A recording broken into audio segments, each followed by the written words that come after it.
Good morning. Third time is a charm. I'm working with my Pivo device this morning, my 360, trying to get the right settings on it because I want to be able to do a little bit more content creating, want to be able to take you along with what I have going on for 2026. I'm Kitryn Marie, reside in St. Louis, Missouri, an artist, writer, speaker, life and a business coach, published author, When He Had Her, available on Amazon. It's a psych thriller.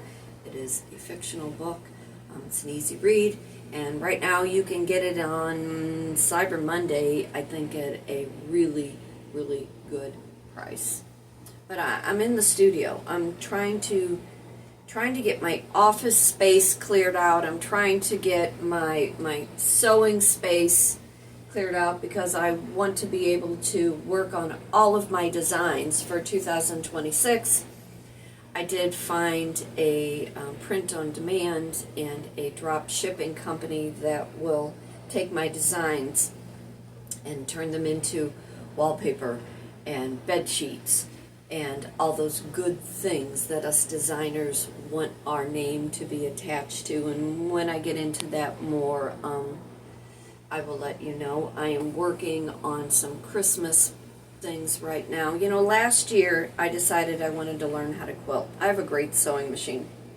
It's really just a basic Brother that has some fancy stitches. And one of my obsessions, being an artist, being a creative person, is fabric. It's like my addiction. If I get into a material store, I want a yard of this and 2 yards of that and so on and so forth. But I really, really got into quilting last year, and I am making some heat pads. Also have a Christmas one. You know, they make nice little Christmas gifts. You know, the thing about sewing, it is so time consuming. And when you are on mental overload from your regular daytime stuff, it really throws a wrench into making yourself sit down at the sewing machine. And I totally understand why my grandma always said, I need quiet and I need time. My grandma was a wonderful seamstress, and everything I know about sewing came from her. I have a painting that I need to finish that I can't get myself in the mood to paint. I have been in my actual office, which is in the other room, which is my dining room that I no longer use, trying to get my office all situated, been on the computer, reaching out to different people, different companies, trying to find who and what is going to work with me for 2026. Once again, I'm trying to veer out of the restaurant industry, and I will talk more about that. Love the people I work with, but the industry in itself is changing. Got to finish this painting. Need to do that. Pivo, follow me over here. I've got some dog coats that I need to attach. It has been so cold. You know, last year I started in with making dog apparel for my own dogs, trying to let them be the model for, the pattern that I designed myself, material, so on and so forth. But I've got some dog coats that I need to put some new closures on. You know, that new, I'm going to digress a little bit, that new cover I bought for my couch, and I had said it was pink and it matched the curtains, wonderful. It's too busy and it's too pink and it's too loud, and I don't know what it is about color right now, but it disrupts my nervous system, and I'm in one of those moods where I want to paint everything beige and off-white and light gray. I want no color at all, just so I could allow my mind and my brain to be creative and not be distorted by loudness. And sometimes, and I don't know what that is, what part of a stigmatism, but sometimes color can be too loud and it disrupts your nervous system, and that's where I'm at with that. It's like I've got way too much color in this house and I'm ready to switch it all out. I'm thinking a nice country white for all the walls. most of my furniture in the living room, the coffee table and the end tables are all that cream. I painted the piano a few years back all white. I need calm. In order to do my work, I need quiet. And color is disrupting everything right now, and which I find is very weird because I'm the artist. I'm all about color. I'm all about color, fabric, patterns. But anyway, so I'm here in the studio trying to function. Let's see if this thing is going to follow me, because when I was testing this out earlier, it did not want to follow me where I needed to go. I changed the setting on it. I have to work around this room. This room is about 12 by 13, and as much as I would like to have a larger room addition, I'm working with what I have right now. And I keep bringing in all these little tables to try to hold all my paints and everything. So this actual room is set up in different dimensions. I've got my sewing station right here. It is a brother. It has 59 different stitches. You know, at one point I wanted to update. I do have an embroidery machine. I've got it put aside. It is just basic. It's more trouble than it's worth. And it was a good purchase at the time because it took care of what I needed then. I really would like to upgrade my sewing machine to have an embroidery stitching in the machine itself.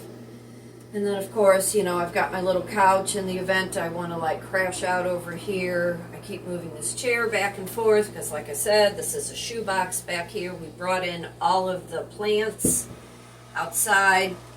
Over here, let's see if this thing is going to follow me. Over here, I've got my makeup station for when I was trying to do some brand deals. And then I don't know if I want to get back into that. I've got my lights. The lighting in here is perfect, unlike the lighting in my office. And I did switch my laptop over. I have a lot of things that I am working on that seems like I'm not working on anything, but you have to know me. I will have 5 different things all going in order to make one big thing work. Like I said, for 2026, I seriously want to work on getting my designs back out into the public, getting a larger customer base, because this I can tell you from business coaching. If you're expecting your friends, your family, your coworkers to all buy from you and support you 100%, it is never going to happen.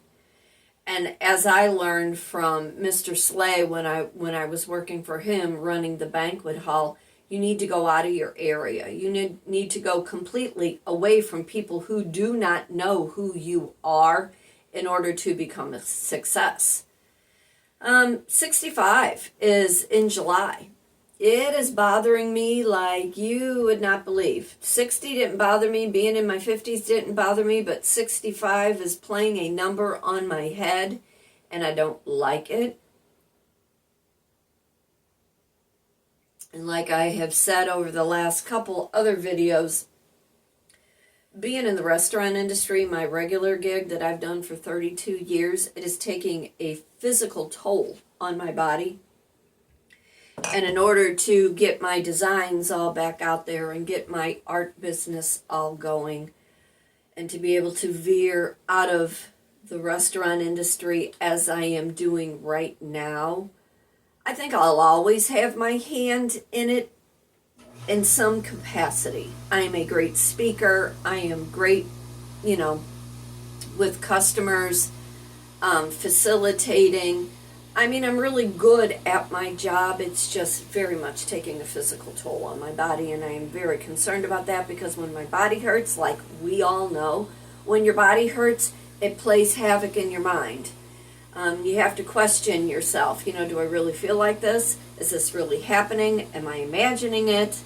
And then once you are, paying more attention to your body and your mental capacity is not where it needs to be, it affects everything else in your life. What's the other thing? trying to stay off of social media as much as I possibly can, which is hard because we use social media not only for our entertainment, but, for business, for marketing, for, promoting who we are and what we do, trying to be able to be a real content creator and not dump all of your personal woes onto whoever is following you, whoever is watching any of your videos. And I'm going to say this.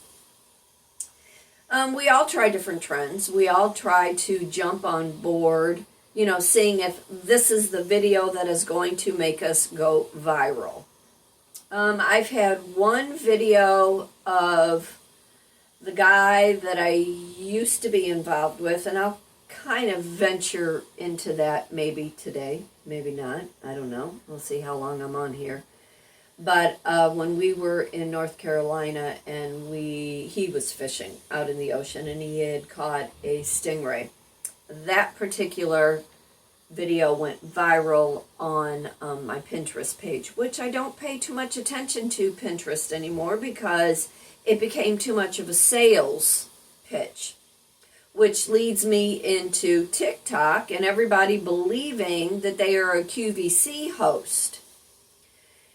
Being in the TikTok shop, being, able to sell a product. And this is what I am finding out, and as I am studying and learning about watching these people on TikTok trying to sell their soul. There are desperate people right now for money. The people in themselves are not desperate, but their jobs are not providing enough. All of these social media outlets have allowed people to showcase who they are, what their talents are, buy the product, turn around and be the affiliate marketer for them. But it seems like what we used to be entertained with by TikTok is turning more into that QVC. Excuse me, and if that's what you want to do, then that's all fine and good. But understand, not everybody really can be a content creator.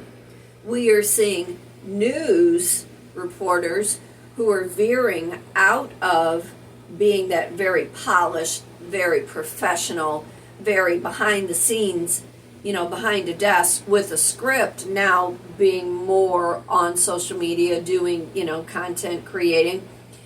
And their polished appearance is now turning to, hey, look at me. I'm doing this. I'm being here. And it is so different from what their viewers from the past have seen. It does something to a person's mental, the way that they are viewing things, the way that they take that in, the way that it is creating an ick, in other words. What was the other thing? Oh, those personal dumps. Those people who are crying on the internet. As a life coach, understand those people are lonely. Those people have no community. Those people have no support system, and they are dumping all of their emotional baggage onto anybody who wants to follow, because misery loves company. And not everybody can be, the housewives of whatever state that you are in. And everybody is looking at their own personal life like, why isn't someone paying attention to me? There's a lot of mental infirmities right now, and they have become more and more prevalent since 2020, since the pandemic happened. And here we are, going into 2026, and we are looking to see what is going to work best for our own personal lives. Paying attention, I'd like to think, on how you can make an impact with whoever you come in contact with, how you can be a better individual for yourself, and how you can, if you are single, bring somebody into your world that is going to understand who you are, why you do the things that you do. Are they going to be a partner to you?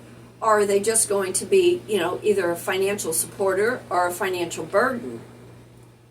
I like my independence. And although right now there is a big trend that says, I don't want a man in my house, I don't want a man in my house, I don't want anybody messing anything up. You have to understand, whoever it is that is coming into your life, they need to be wanting the same things in order to have a perfect home life, you know. I'm not a couch potato. My person and I, that was his way of having downtime. Watching TV or having that background noise, it dysregulates my nervous system. Once again, I like the quiet. You know, and if I'm talking on a personal aspect, I suppose, yeah, I'd like to have somebody in my world, but I want them to be in my world for the right reasons. I want a partner. I want somebody that is going to want to do the same things that I am wanting to do, and vice versa, whatever he is wanting to do. I want to be able to support him emotionally and mentally. I want to be the brains behind the operation.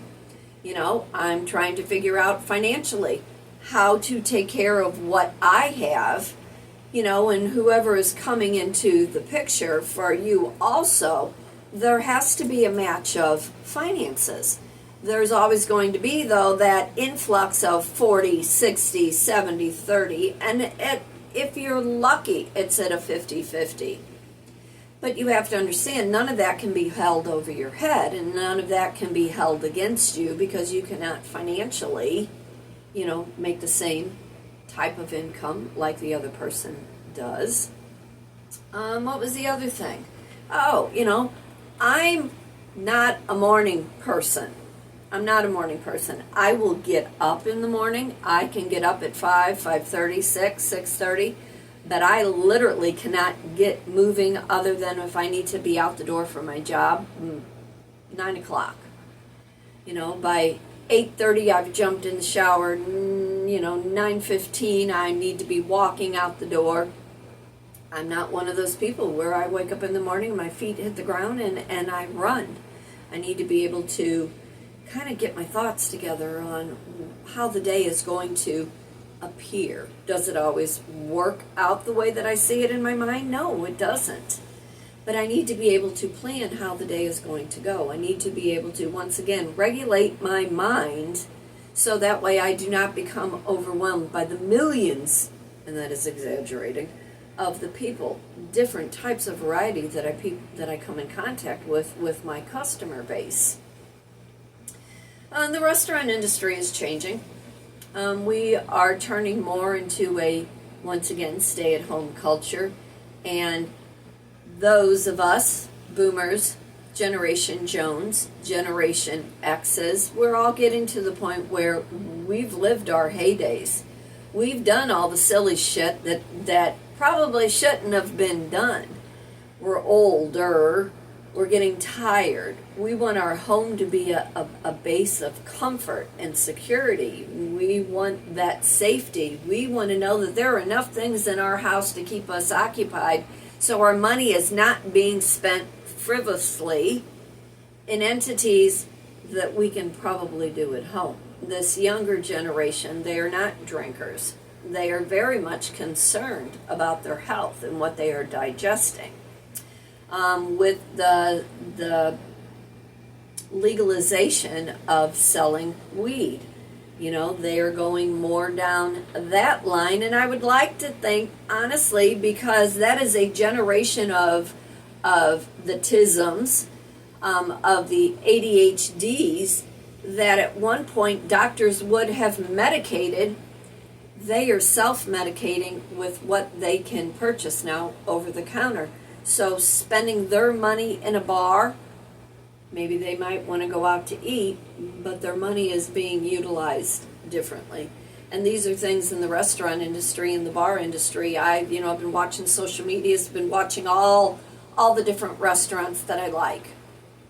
You know, they are losing clientele. They are losing their base. And something in that restaurant industry needs to change desperately in order to keep the doors open and in order to keep those that are working in the industry, you know, employed with an income. I went in yesterday at 4 and there was no business, and I left. We all kind of clocked out at 5:30. Change is coming, and we need to be able to look at things in 2026, where our money is going. Where are we spending our money? How are we spending our money? What can you do as an individual to start your own business? You know, as we are getting older, like I said, 65 is around the corner. It is upsetting me to no end. I need to be able to get back to my designs. I need to be able to teach my courses or my classes. I need to be able to do something different, veer from what I have always known, and it's about taking really an uncalculated risk. And if you are taking those uncalculated risks, are you prepared to pivot from one thing to another? What is the one thing that's going to help you sell something? What is the one product or service that somebody is going to need? And whoever is needing it, do they have the money to purchase what you have to offer? That's a mouthful. Trying, like I said, to see how this thing is working. I'm stumbling over words because I was not planning really to do any of this. Like I said, I need to get out the door. I need to get out the door. I need to go buy salt. I need to go buy a new snow shovel. I need to make another pot of coffee. I have other things I need to be working on today. I'm going to vacuum. I'm going to try to steam mop the floor. I've got all kinds of things in my Amazon cart. I need a new couch. Can't buy a couch on Amazon, or I could. I just choose not to. Got all kinds of things in my TikTok shop. Life. It's just life. I'm off today. I have a variety of different things I need to do, pay attention to. But that's enough rambling for this morning. It's December 1st. December 1st. Make December count. Be useful. Be helpful. You know, pay attention to who and what you are watching on social media and how it is affecting your physical body and your brain. But I'm Kitryn Marie, an artist, writer, speaker, life, and a business coach. Just kind of playing around this morning. For today, for tomorrow, be happy, be blessed, be thankful for everything. Fate turns on a dime. You decide what side of the coin you want to be on. Have a great day. Would love to hear from you. Feel free, pick my brain. You know, I'm an open book, nothing to hide. You know, oh, us girls so into ourselves, still in our pajamas, trying to promote who we are, what we do, being very authentic. Y'all take care. See you soon. Bye. Enjoy the day.